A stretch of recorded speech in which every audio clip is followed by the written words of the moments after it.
తలమడుగు మండలంలోని దేవాపూర్ గ్రామంలో భక్త హనుమాన్ విగ్రహ ప్రతిష్టాపన మహోత్సవం కార్యక్రమాన్ని ఘనంగా నిర్వహించారు. ఈ కార్యక్రమంలో గ్రామస్తులు ఆలయ ఆవరణంలో హోమాది కార్యక్రమాన్ని నిర్వహించి హనుమాన్ విగ్రహం శ్రీ గణపతి శివలింగం నుంచి నంది నాగేశ్వర అన్నపూర్ణ విగ్రహాలు మందిరంలో ప్రతిష్ఠించారు.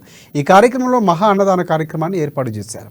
ఈ గ్రామంలో 3 రోజుల నుంచి ఈ విగ్రహ ప్రతిష్టాపన కార్యక్రమం నిర్వహిస్తున్నామని శివాజీ పంతులు తెలిపారు.